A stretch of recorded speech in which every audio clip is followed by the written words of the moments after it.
Hello friends, the text blueprint में आपका स्वागत है। I welcome you to my YouTube channel the text blueprint. इसमें आज मैं आपको एक कंप्लीट गाइडेंस देने वाला हूं जिससे आप अपनी ITR-1 फाइल कर सकते हैं।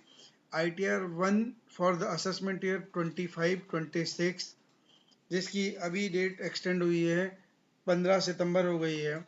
ITR-1 लास्ट ईयर की ITR-1 24 असेसमेंट ईयर 24-25 और इस साल की ITR-1 असेसमेंट ईयर 25-26 में क्या चेंजेस हैं, इससे रिलेटेड एक वीडियो मैंने अपने यूट्यूब चैनल पे 5 जून को भी डाला है। ITR को फाइल करने से पहले आप मेरी 5 जून का एक वीडियो रेफर कर सकते हैं जिसमें मैंने आपको एक कंपैरेटिव स्टडी दी हुई है कि असेसमेंट ईयर 24-25 की ITR में क्या क्या इन्फॉर्मेशन फाइल चाहिए थी, सबमिट करनी थी, और असेसमेंट ईयर 25-26 में क्या एडिशनल इन्फॉर्मेशन सबमिट करनी है।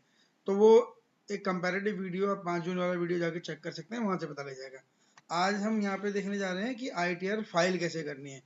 तो ITR फाइल करने के लिए हम क्या क्या एडिशनल प्री रिक्विजिट्स चाहिए वो यहाँ लिखे हुए मैंने। सबसे पहले आपको एक एक्सेल यूटिलिटी डाउनलोड करनी है इनकम टैक्स के पोर्टल से, जिसका पोर्टल की वेबसाइट का नाम है, URL है incometax.gov.in। तो ये है www.incometax.gov.in। इस पे जाइए, यहाँ पे राइट साइड में एक टैब होता है डाउनलोड टैब। डाउनलोड टैब पे क्लिक कीजिए। डाउनलोड टैब पे क्लिक करने के बाद आप अपना असेसमेंट ईयर सिलेक्ट कीजिए, दैट इज असेसमेंट ईयर 25-26। इसे सिलेक्ट कीजिए। फिर असेसमेंट ईयर सेलेक्ट करने के बाद आप डाउनलोड पे एक ITR-1 की एक्सेल बेस्ड यूटिलिटी है, उसको ITR-1 एक्सेल बेस्ड यूटिलिटी को डाउनलोड कीजिए।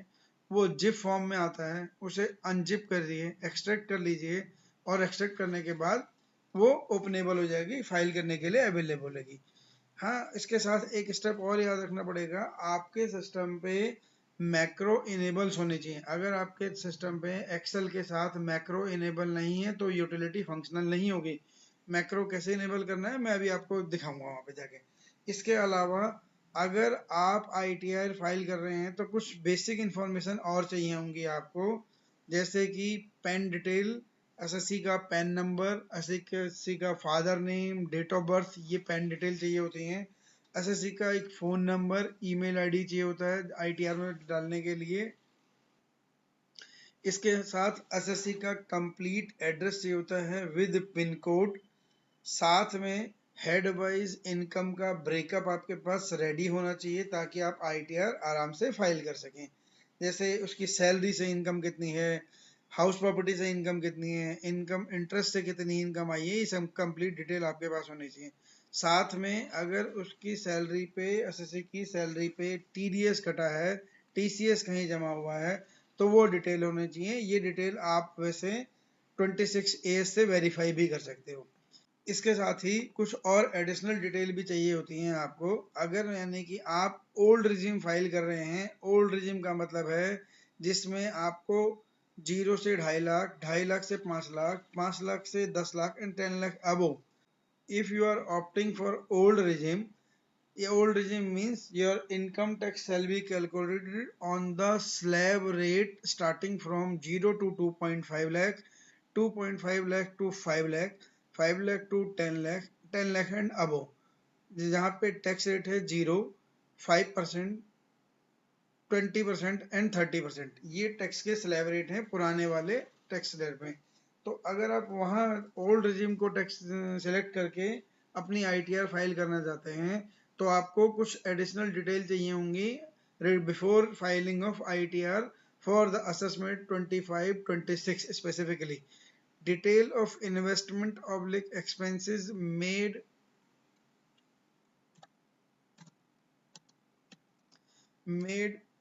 With reference number and name of institutions. लेकिन जैसे कि मैंने आपको 5 जून की वीडियो में बताया है, अब आपको जो भी इन्वेस्टमेंट या एक्सपेंसेस से रिलेटेड चैप्टर 6A की डिडक्शन आप क्लेम करेंगे, उसका पॉलिसी नंबर, कोई भी रेफरेंस डॉक्यूमेंट नंबर, किस इंस्टीट्यूशन के साथ वो इन्वेस्टमेंट या एक्सपेंस इनकर किया है, या लोन की बात है, अगर ATE की बात है तो किस इंस्टीट्यूशन से आपने वो लोन लिया है, कितना लोन लिया था, सैंक्शन की डेट क्या थी, और last date of financial year यानी कि इस केस में 31 मार्च 2025 को what is the outstanding loan balance. तो ये डिटेल अब आपको इस साल से डालनी है। ये तो एडिशनल डिटेल तभी चाहिए जब आप ओल्ड रिजिम सेलेक्ट करेंगे। तो अब हम चलते हैं आईटीआर फाइल करने के लिए। आईटीआर 1 फाइल कर रहे हैं और स्टेप बाय स्टेप बिल्कुल पहले स्टेप से चलेंगे लास्ट स्टेप तक। तो चलते हैं आईटीआर 1 के लिए। सबसे पहले मैंने जैसे आपको बोला कि हमें इस यूआरएल पे जाना है www.incometax.gov.in। तो मैं जा रहा हूँ इनकम टैक्स ब्राउजर पे, incometax.gov.in इस यूआरएल को क्लिक कीजिए। यहाँ पे ये रहा आपका डाउनलोड टैब। डाउनलोड टैब से ये assessment year by default 25-26 selected है, तो इसे सिलेक्ट कर लीजिए। तो मैं एक्सेल बेस्ड यूटिलिटी को डाउनलोड कर रहा हूँ। ये डाउनलोड होके आ गई है। आप देख रहे हैं कि ये जिप फॉर्म में है, तो मैं इसे अनजिप करने जा रहा हूँ। एक्सट्रैक्ट कीजिए, अनजिप कर लीजिए। ये देखिए आईटीआर का फॉर्म जो जिप फोल्डर था वो अनजिप होके आ गया है। अब मैं इसे खोल रहा हूँ। ये एक्सेल यूटिलिटी है।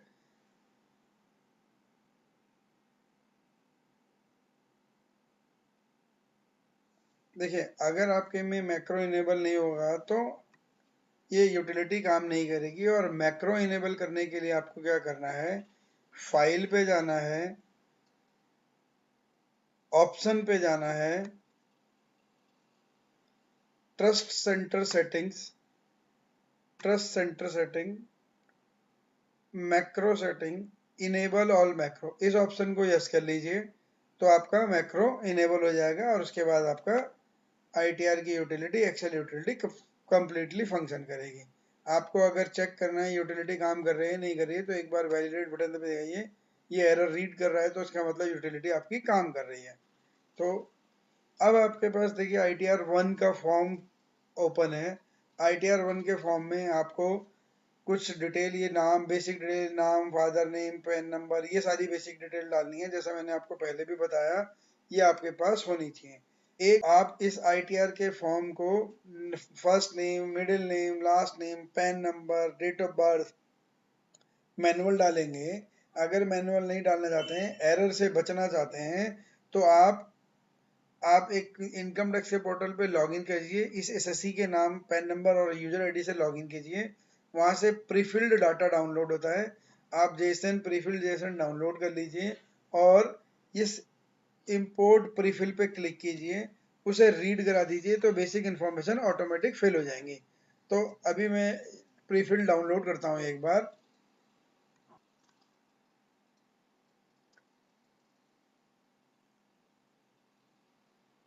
ये मैंने लॉगिन कर लिया है। लॉगिन के बाद आपको लेना है ई फाइल। ई फाइल के बाद income tax return file, download prefilled data. इस प्रीफिल्ड डाटा को डाउनलोड कर लीजिए। असेसमेंट ईयर 25-26 जिसके लिए आप आईटीआर फाइल कर रहे हो, डाउनलोड। बस इसे डाउनलोड कर लीजिए।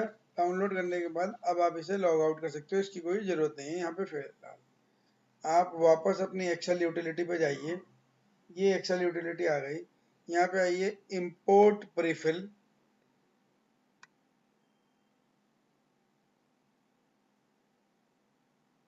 डाउनलोड फोल्डर में वो प्रीफिल है। ये प्रीफिल आ गई है आपके पास।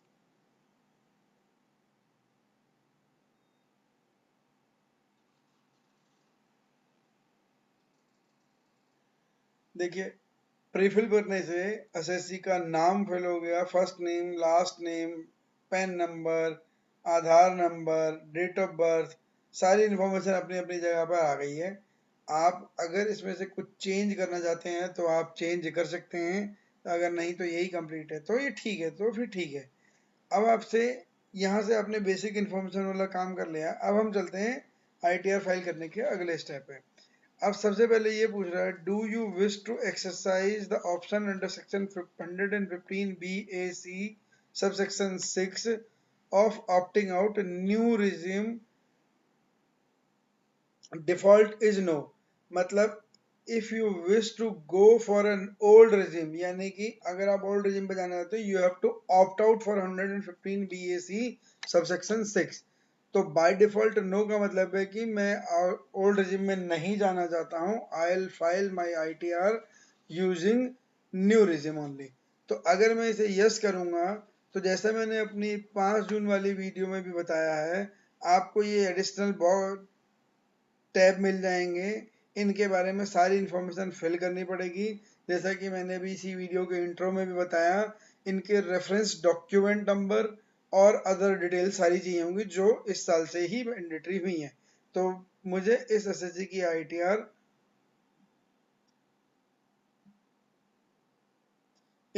ITR ओल्ड रिजिम में नहीं भरनी है, तो मैं इसे न्यू रिजिम में कर रहा हूँ और बाय डिफॉल्ट नो है कि मैं पुराने में नहीं जाना चाहता हूँ।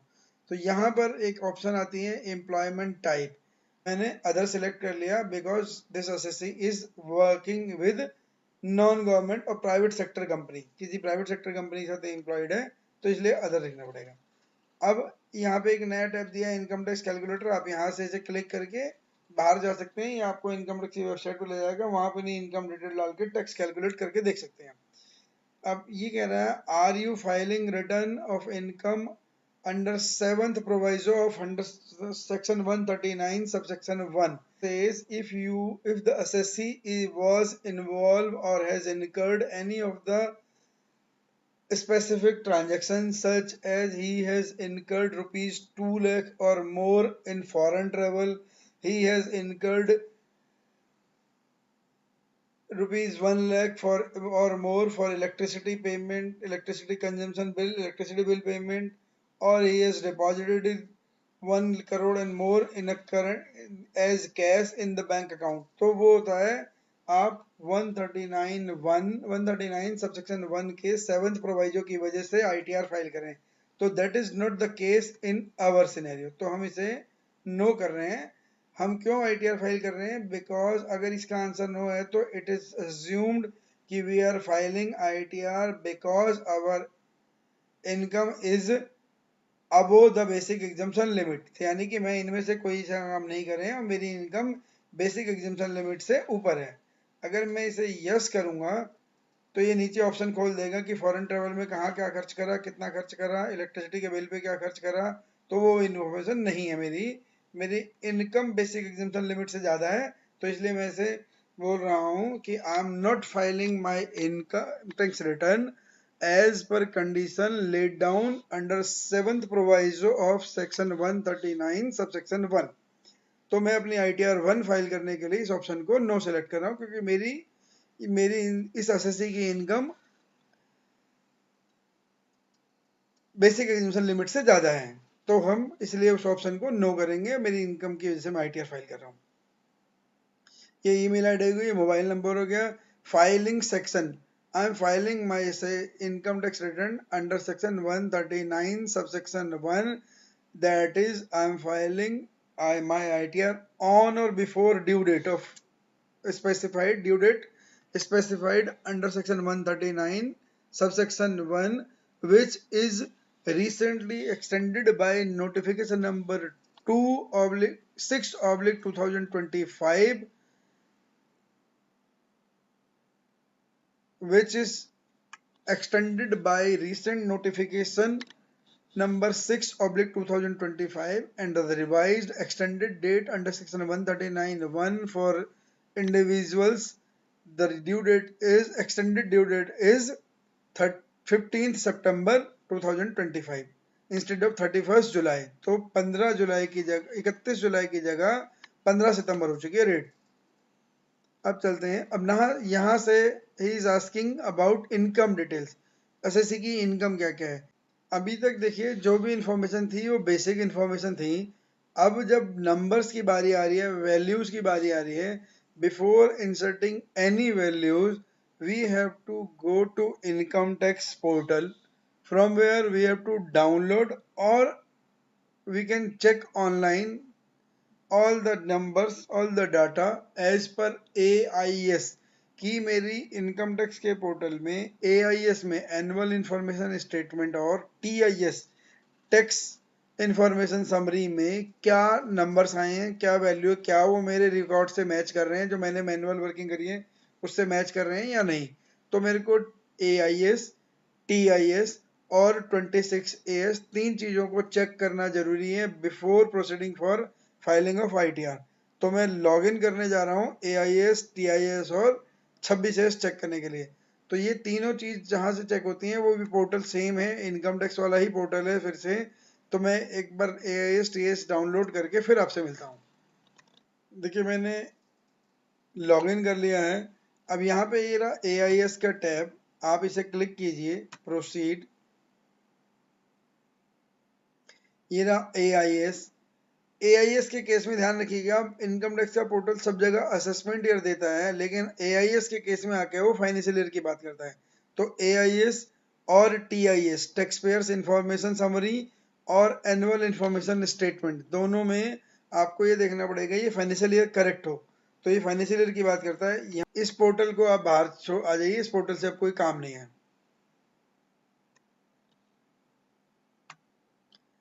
अब हम इनकम टैक्स से ओरिजिनल पोर्टल पे आ गए, तो यहाँ से मुझे चेक करना है 26AS। आप जाइए ई फाइल से इनकम टैक्स रिटर्न से फॉर्म 26AS। 26AS पे जाइए, ये क्लिक कर लीजिए, प्रोसीड। यहाँ पे आता है क्लिक व्यू टैक्स क्रेडिट। आप व्यू टैक्स क्रेडिट पे आइए, यहाँ पे अपना असेसमेंट ईयर, फिर से असेसमेंट ईयर की बात हो गई। यहाँ पे आप अपना असेसमेंट ईयर सेलेक्ट कीजिए जो कि 25-26 है। HTML सेलेक्ट कर लीजिए। ये आपको स्क्रीन पे सारा इन्फॉर्मेशन दे देगा। कहीं से TDS कटा होगा तो यहाँ दिखा देता, यहाँ पे TDS की डिटेल आई, तो कहीं से इस SSC का कोई TDS वगैरह कहीं से कटा नहीं है। तो TDS नहीं कटा तो कोई बात नहीं, आप इसे फ्यूचर रेफरेंस के लिए रख सकते हो कि बाद में अगर किसी डायरेक्टर ने अपनी TDS के रिटर्न को अपडेट कर दिया, मेरे पास TDS आ गया, तो मेरे पास रेफरेंस के लिए क्या होगा कि मैंने किस बेस पे अपनी ITR में TDS क्लेम कर पाया। तो ये आप फ्यूचर के लिए रख सकते हैं संभाल के। तो यहाँ पे कुछ है नहीं ऐसा, तो इसे भी छोड़ देते हैं।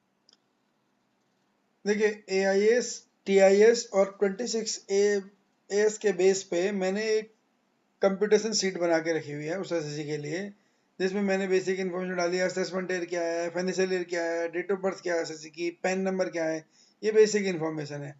तो अब इसमें इनकम की ब्रेकअप दिया हुआ है, इनकम फ्रॉम सैलरी, ताकि फॉर्म भरना आसान हो जाए। 3,80,000 रुपये की इनकम है सैलरी से। यहाँ पे interest from income, interest income आई हुई है, बैंक इंटरेस्ट आया 1950 रुपये का। Interest from other sources FD वाला आया है 372 रुपीज़ का। एक AIS में एक इंटरेस्ट और आया था 382 का, तो वो भी ऐड कर लीजिए, 382 रुपीज़ का ये इंटरेस्ट आया था। टोटल इनकम ये हमें AIS से इंटरेस्ट मिल गया। अब इसने SSC ने LIC में कुछ 1014 की LIC की प्रीमियम पे करी है, लेकिन इसको यूज नहीं कर पाएंगे। ऐसे ही ATTTA के इंटरेस्ट की डिडक्शन नहीं मिलेगी, क्योंकि हम ITR फाइल कर रहे हैं न्यू रिजिम 115BAC में। तो यहाँ पे कोई डिडक्शन हमें नहीं मिलने वाली है। तो ठीक है, कोई बात नहीं। अगर डिडक्शन मिलती तो हम यहाँ क्लेम कर लेते, नहीं मिलेगी तो कोई बात नहीं, तो हमने वो डिडक्शन क्लेम नहीं कर रहे हैं। ये मेरी इनकम फ्रॉम अदर सोर्सेज में जोड़ दिया मैंने 1950 रुपये, ये आ गया। यहाँ पे 80C से 80U तक की कोई डिडक्शन मिलेगी नहीं, तो टोटल इनकम मेरी 3,60,000 होगी। न्यू स्लैब रेट के हिसाब से टैक्स लगा हुआ है, ये टैक्स कैलकुलेट कर रखा है पूरे एक्सेल में, फॉर्मूला लगा हुआ है। आप चाहे तो मेरे इसी चैनल पे एक कंप्लीट वीडियो है जिसमें आप old regime, new regime, surcharge सबके साथ एक कंप्लीट टैक्स कैसे कैलकुलेट किया जाता है, पूरा कंप्लीट फार्मूला दिया हुआ है, वो वीडियो जाके भी देख सकते हैं। तो फिलहाल मैंने इस कंपटीशन के लिए फार्मूला, जैसे इस फार्मूले से क्या होगा, जैसे आप वैल्यू चेंज करोगे यहाँ तो टैक्स कैलकुलेट होगा। सपोज इसकी इनकम में 5 लाख रुपए से बढ़ा तो अकॉर्डिंगली टैक्स रेट भी चेंज हो जाएगा। तो ये ऑटोमेटिक फंक्शन करता है, कंप्लीट फार्मूला है। ये स्लैब रेट है, करंट ईयर के लिए एप्लीकेबल ये स्लैब रेट है। तो ये मेरे टैक्स हो गया। इसे 87A की रिबेट की वजह से कोई टैक्स लगेगा नहीं, लेकिन अगर लगता तो 370 रुपीज का टैक्स आना था उसका।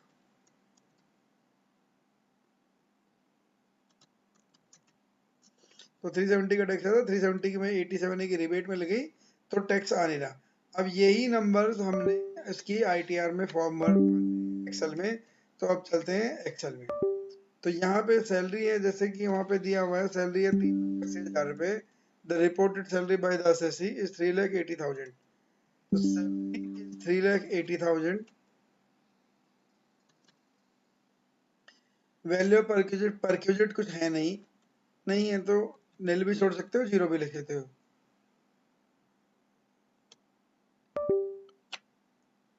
वैल्यू परक्यूजेट नहीं है, कुछ नहीं मिला हुआ है। अब 89A की रिबेट होती है,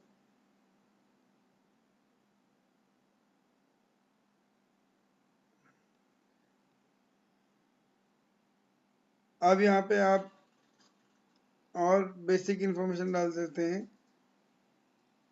अगर कोई अलाउंसेज हैं तो टू द एक्सटेंट एग्जम्प्ट कितने हैं, नेचर ऑफ अलाउंस क्या है, तो ये सारे अलाउंसेज मिलते हैं। लेकिन इस एसएससी को कुछ नहीं मिल रहे हैं, तो retirement benefit, gratuity, pension, allowances and perquisite अलग, जो भी बेनिफिट मिल रहे हैं अगर किसी एम्प्लॉय को मिलते हैं तो आप यहाँ उसका नाम दीजिए, यहाँ पे अलग अमाउंट डाल दीजिए।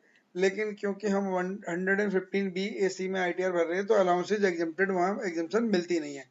तो आपने सैलरी की डिटेल डाली, सैलरी की डिटेल डालने के बाद स्टैंडर्ड डिडक्शन न्यू रिजिम में 75,000 रुपीज की है, तो ऑटोमेटिक कैलकुलेट कर ली यूटिलिटी ने। अब मेरी टैक्सेबल इनकम बची 3,05,000 रुपए।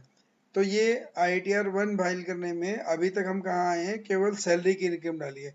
अब इस एसएससी के पास अगर कोई हाउस प्रॉपर्टी की इनकम है, जो दूसरा ITR 1 में हम फाइल कर सकते हैं, वो है हाउस प्रॉपर्टी की रेंटल इनकम। अगर इसको कोई रेंटल इनकम आई है एसएससी को, तो यहाँ पे पहले आपको सिलेक्ट करना पड़ेगा टाइप ऑफ हाउस प्रॉपर्टी में, सेल्फ ऑक्यूपाइड है, लेट आउट है या डीम टू लेट आउट है। तो जो भी कैटेगरी हो आप वो सिलेक्ट कर लीजिए।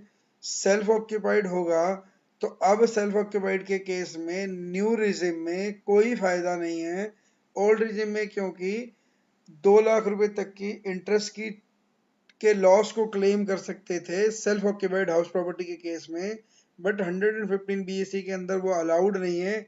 इसलिए उसने यहाँ पे वैल्यू को ग्रे कर दिया है, वैल्यू वाली फील्ड को ग्रे कर दिया है, ताकि आप यहाँ पे आप क्लेम नहीं ले पाओगे या कुछ डाल नहीं पाओगे।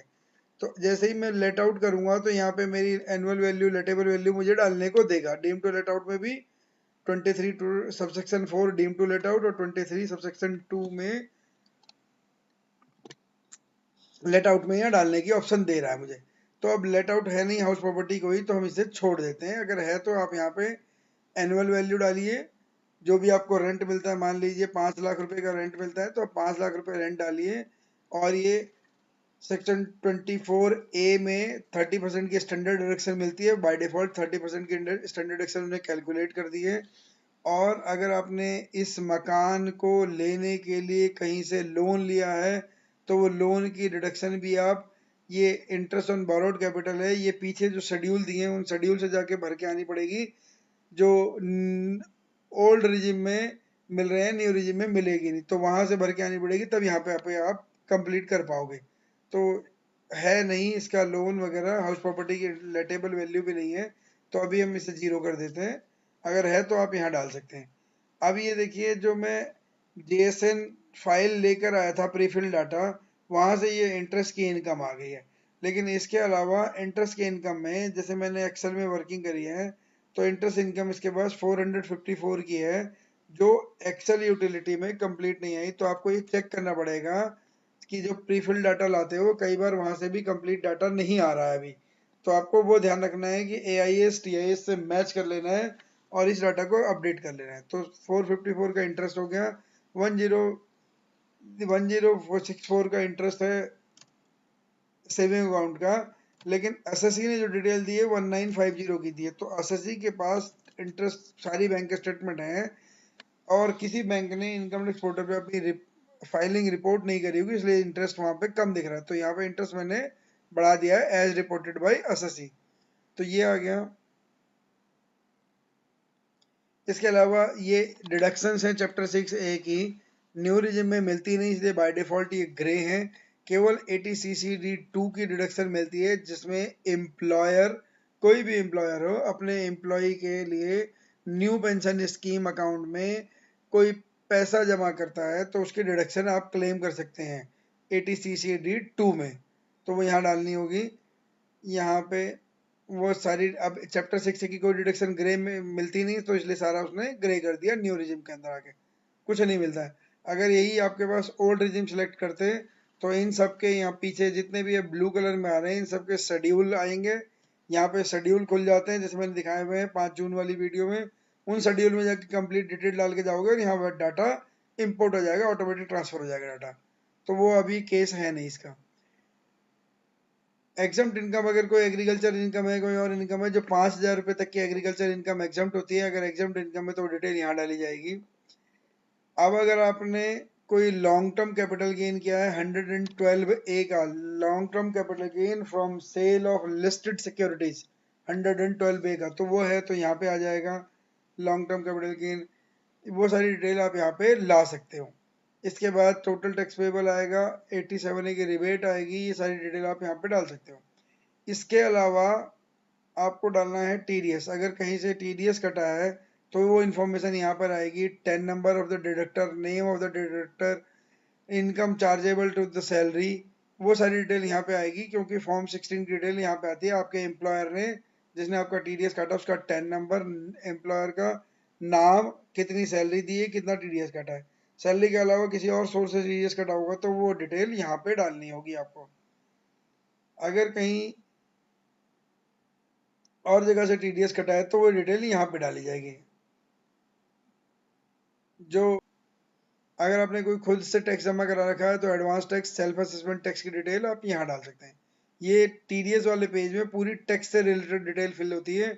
आपने जमा करा, आपका TDS कहीं से काट लिया या TCS कहीं से कट गया तो डिटेल एम्प्लॉय से TDS कहीं से भी TDS कटा होगा तो वो डिटेल इस वाले में। और कहीं TCS कलेक्ट करा होगा, आपने कुछ बाय करा है, अपने सेलर को TCS दिया तो वो डिटेल यहाँ पर आएगी TCS से related.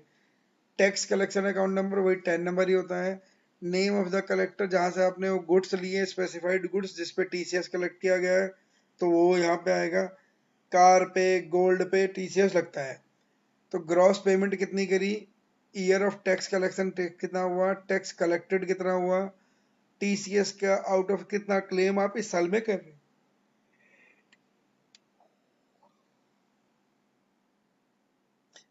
Tax, year of tax collection, tax collected किस साल कलेक्ट हुआ, कितना कलेक्ट हुआ और कितना आप इस साल में क्लेम करें, डिटेल यहाँ पे डाल दीजिए।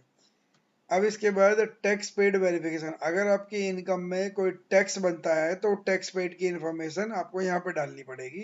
कितना कितना आपने टैक्स पे करा, जैसे आप टैक्स पे करके आओगे यहाँ पर आप डालोगे ये वाली डिटेल।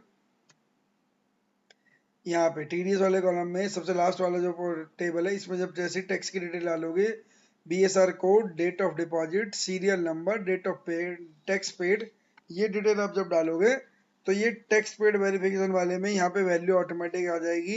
और जो आपकी नेट टैक्स लाइबिलिटी आ रही होगी उसमें से सेट ऑफ हो जाएगा, उसमें से एडजस्ट कर देगा लाइबिलिटी को। आपको बैंक डिटेल देनी होती है SSC की, जैसे मैंने शुरू में लिखा कि बैंक डिटेल चाहिए, तो बैंक डिटेल में bank account number, IFSC code चाहिए होता है। कोई एक बैंक आपको सेलेक्ट करना होता है जिसके बेस पे आप, जिस पे आप रिफंड चाहते हो। तो अब बेशक आपका रिफंड बन रहा हो नहीं बन रहा हो ये इनकम टैक्स असेसमेंट पे डिसाइड करेगा, आप नहीं कर सकते हो। तो लेकिन बैंक डिटेल आपको देनी होगी। फिर लास्ट में यहाँ फादर नेम है ना, यहाँ पे SSC का नाम, यहाँ पे फादर का नाम, ये सारी डिटेल आप यहाँ पे और डालोगे। ये डिटेल डालने के बाद तो बैंक डिटेल डालने के बाद एक बैंक को सिलेक्ट करना है, नॉमिनेट करना है जिसके जिसमें आप रिफंड चाहते हो। रिफंड आएगा नहीं आएगा असेसमेंट का प्रोसेस है वो बताएगा, लेकिन आपको यहाँ पे अकाउंट एक सिलेक्ट करना होता है, मैंडेटरी है।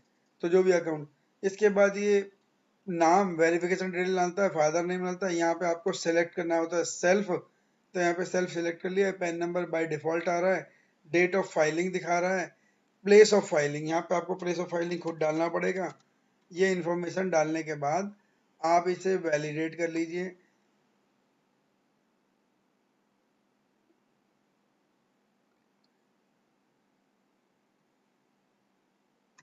यहाँ पे आप अकाउंट टाइप डाल दीजिए सेविंग, अकाउंट टाइप डाल दीजिए सेविंग। तो ये अकाउंट नंबर, आईएफएससी कोड, नाम बैंक का नाम ऑटोमेटिक आता है।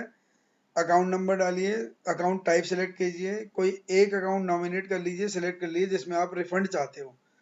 इसके बाद ये आपकी बेसिक डिटेल, वेरिफिकेशन डिटेल रहेगी, एसएससी का नाम, father name, self, PAN number, date of filing और प्लेस आपको खुद डालना होगा। ये डालने के बाद आप वैलिडेट कर लीजिए इस सीट को, वैलिडेट ओके। आपको हर सीट को ऐसे ही वैलिडेट करना है भरने के साथ साथ ही, तो भरते के साथ ही वैलिडेट कर लीजिए, ताकि अगर कोई एरर होगी तो अभी आपको पता लग जाएगी ये सीट ओके है।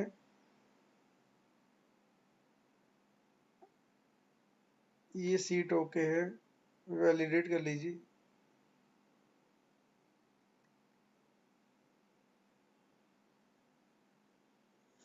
ये सारे चारों की चारों सीट वैलिडेट हो गई हैं, ओके हो गई हैं। आप अब कीजिए कैलकुलेट टैक्स। तो सारी इंफॉर्मेशन कंप्लीट होने के बाद, हर सीट को वैलिडेट करने के बाद आपको प्रेस करना है कैलकुलेट टैक्स। ये थोड़ी देर के लिए प्रोसेसिंग करेगा। इसने कैलकुलेट कर लिया, टैक्स आएगा नहीं आएगा वो आपकी इनकम पे डिपेंड करता है, लेकिन टैक्स कैलकुलेट कर दिया। और ये देखिए, एज पर माई एक्सेल यूटिलिटी, जो एक्सेल मेरी कंपटीशन बनी है उसमें भी 370 का टैक्स आ रहा था, और वही 370 रुपीज का टैक्स 87A की रिबेट की वजह से नेट टैक्स लाइबिलिटी जीरो हो गई।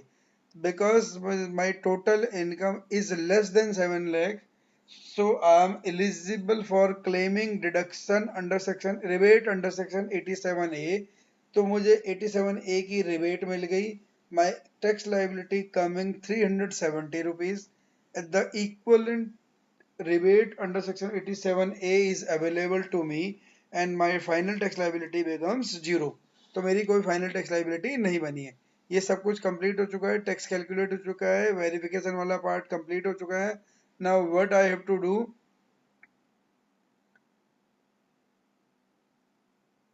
मुझे जनरेट जेएसएन पे जाना है। I have to generate the JSON. Okay करते जाइए। ये जेएसएन जनरेट कर दिया है इसने। अब इसको आप सेव कर लीजिए। फाइल हमने जनरेट कर लिए। जेएसएन फाइल जैसे मैंने आपको बताया, जहाँ पे यूटिलिटी अनजिप होती है उसी फोल्डर में बाय डिफॉल्ट जेएसएन ऑटोमेटिक चली जाती है। ये जेएसएन फाइल मेरी वहाँ पे पड़ी है।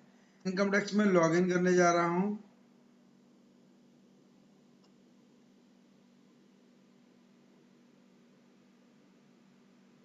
इनकम टैक्स में लॉगिन करने के बाद आपको ये टैब पे जाना है, ITR filing income tax return. यहाँ पे भी जा सकते हैं या यहाँ ई फाइलिंग से जाके भी फाइल इनकम टैक्स रिटर्न के टैब पे जा सकते हैं, कहीं भी जाइए। यहाँ पे चले जाइए, यहाँ पे सिलेक्ट कीजिए असेसमेंट ईयर 25-26। ऑप्शन सिलेक्ट कीजिए ऑफलाइन। हालांकि अब ऑनलाइन यूटिलिटी भी आ गई है, अभी हम क्योंकि ऑफलाइन के थ्रू जा रहे हैं तो ऑफलाइन में सिलेक्ट करने जाना है। अपना ITR का सेक्शन सिलेक्ट कीजिए। मैं ITR 139 सब सेक्शन 1 के अगेंस्ट फाइल कर रहा हूँ, that is before filing of, before on or before filing of last date. Last date की फाइलिंग से पहले कर रहा हूँ, तो जो कि इस केस में लास्ट डेट है 15 सितंबर 2025। तो अब ये पूछ रहा are your you audited under section 44AB, तो नो, 44AB में ऑडिटेड नहीं हो रहा, ना ही पॉलिटिकल पार्टी है, तो दोनों ही केस नहीं है। अब मैं ITR 1 फाइल करना है, यहाँ से कंटिन्यू करना है। Now it is asking to attach the JSON file, जो हमने जेएसएन फाइल बनाई है, इसे सिलेक्ट किया। ये एरर होगी तो वैलिडेशन प्रोसेस में कुछ एरर होगी तो बता देगा आपको। ये वैलिडेशन सेक्शन, यहाँ पे प्रोसीड फॉर ई वेरिफिकेशन कीजिए। जैसे ही प्रोसीड फॉर वेरिफिकेशन करेंगे उसके बाद OTP आएगा, OTP डाल सबमिट, रिटर्न सबमिट हो जाएगी। बस इतना प्रोसेस है ITR फाइल करने का। सारा प्रोसेस जेएसएन तक है, जेएसएन तक सारी इंफॉर्मेशन कंप्लीट करनी होती है। जेएसएन फाइल करने के बाद केवल फाइल को अपलोड करना है ब्राउज करा के, और प्रोसीड टू वेरिफिकेशन करके OTP डालिए और वेरीफाई हो जाएगा। तो ये कंप्लीट प्रोसेस था income tax return ITR 1 file करने का for the assessment year 25-26। Thanks for watching the tax blueprint. Keep subscribing